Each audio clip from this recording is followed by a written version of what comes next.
VF-0A Phoenix. The VF-0A is the standard single-seat production version of the Phoenix and served as the general issue variable fighter of the United Nations forces. It was developed during the early stages of variable fighter technology before the VF-1 Valkyrie became the main operational machine. The VF-0A could transform between fighter, gerwalk, and batroid modes, while retaining the basic shape and aerodynamic ideas derived from the F-14 Tomcat. Its conventional turbofan engines limited its performance in space, but for atmospheric combat, it was a capable and highly advanced machine for its time. The VF-0A was also equipped with a single head-mounted laser cannon and could carry a gun pod, missiles, and additional equipment. It became one of the most important versions of the Phoenix because it represented the basic configuration from which several other VF-0 variants were developed. VF-0B Phoenix. The VF-0B is a two-seat version of the VF-0A developed on a trial basis by the United Nations forces. Instead of creating a completely different aircraft, the design retained most of the A-type's configuration while adding a second crew position.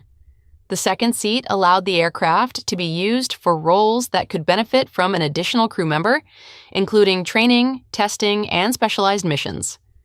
Its head section retained a single Mauler laser cannon, keeping the basic combat arrangement of the VF-0A. The VF-0B was produced only in limited numbers and is less frequently seen than the better-known VF-0A, VF-0S, and VF-0D. Its importance comes from demonstrating how the Phoenix could be adapted into a two-seat aircraft before the more extensively redesigned VF-0D appeared.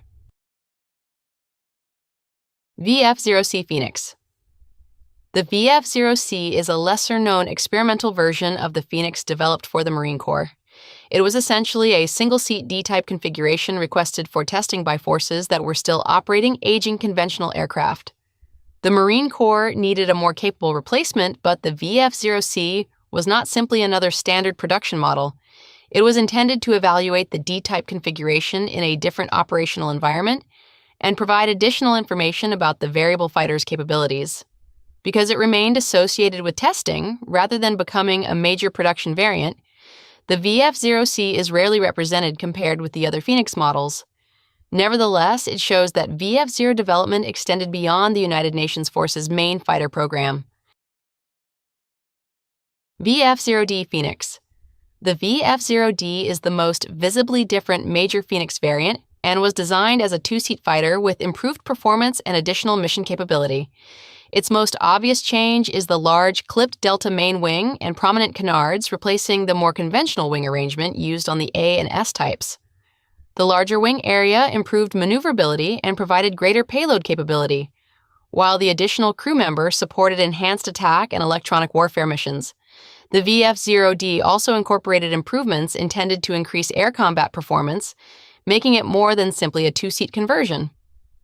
Several single-seat and two-seat D-type aircraft were produced, and Shinkudo's VF-0D became one of the most recognizable Phoenix variants in Macross Zero.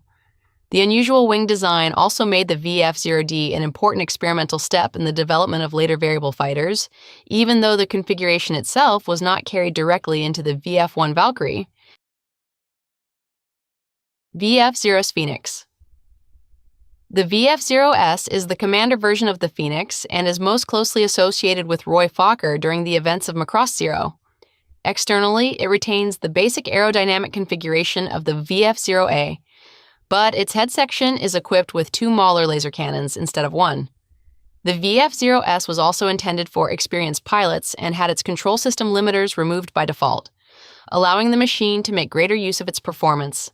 This made the S-type particularly suitable for an ace pilot such as Fokker, who could exploit the Phoenix's demanding flight characteristics more effectively than an ordinary pilot. Only a small number were produced, making the VF-0S a specialized commander machine rather than a mass production fighter. Its role in combat and its distinctive twin laser head design eventually made it one of the most recognizable versions of the VF-0 Phoenix. VF-0A Phoenix Angel. The VF-0A Phoenix Angel is a VF-0A variant associated with the United Nations forces during the early variable fighter era. It retains the basic single-seat VF-0A configuration, including the conventional wing design, atmospheric flight capability, and transformation into fighter, Gerwalk, and Batroid modes.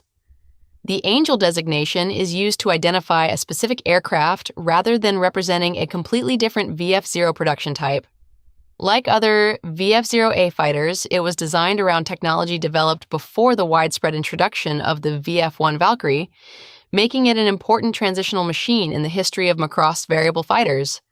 Its conventional engines meant that the Phoenix was primarily an atmospheric fighter, while its variable frame technology gave it flexibility that conventional aircraft such as the F-14 Tomcat could not provide. VF-0S Reactive Armored Phoenix. The VF-0S Reactive Armored Phoenix is a heavily protected configuration of the VF-0S Phoenix, designed to improve the fighter's survivability in high-intensity combat. It is based on the commander type VF-0S, recognizable by its distinctive head with twin laser cannons, but adds external reactive armor over the aircraft's main body. The armor provides additional protection against enemy attacks while also carrying extra equipment and weapon-related systems. The increased weight naturally affects the Phoenix's mobility and flight performance, so this configuration is best suited to situations where protection and firepower are more important than maximum maneuverability. The concept is also notable because it foreshadows the armored configurations later associated with variable fighters, such as the VF-1 Valkyrie. Within the history of Macross, the reactive armored VF-0S demonstrates how early variable fighter technology could be adapted for specialized combat roles before the VF-1 became the standard fighter of the United Nations forces.